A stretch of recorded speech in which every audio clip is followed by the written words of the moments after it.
Economic justice: how to make a more equitable economy for all. To begin, we must first define economic justice, which according to Investopedia is a set of moral and ethical principles for building economic institutions, where the ultimate goal is to create an opportunity for each person to establish a sufficient material foundation upon which to have a dignified, productive, and creative life. What this is saying is essentially that the economy will be more successful if it's fair. As for the criteria to meet for economic justice, the first is for nobody, or at least nobody with any wealth and power, to be antagonistic towards economic justice, as Karl Marx described the bourgeoisie in his Communist Manifesto. This is a more value-oriented criteria, so it's difficult to gauge or measure how effective a given policy is at managing the moral and economic values of people, but in a theoretical sense, if this criteria is met, then we should be able to create economic justice in our communities, states, countries, and globe as a whole, however far we want to take it.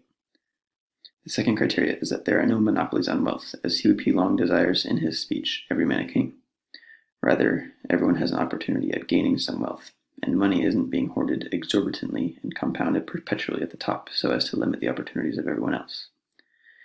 The current problem we have is the abundance of wealth in the top 1% of 1% of 1%, and it keeps growing by the day, yet the other 99.9%'s cumulative wealth is only growing marginally or not at all.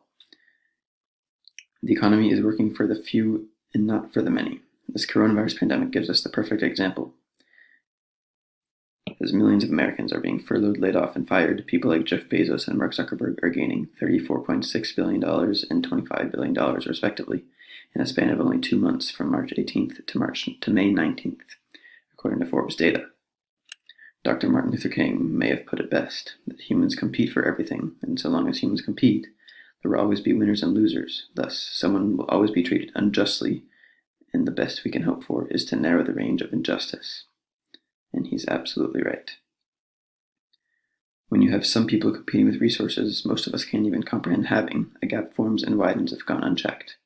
This is where the problem lies with absolute capitalism. It is almost guaranteed to descend into monopoly and tyranny. So what can we do?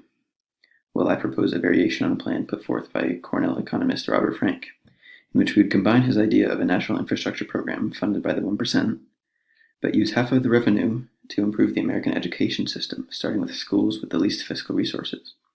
This would give unskilled labor jobs to many in need of work, similar to Franklin Delano Roosevelt's New Deal, and would help give higher quality education to kids who may have not gotten it before. The more educated people we have in society, the more problems we can solve in the future, and the more economically conscious our society can be.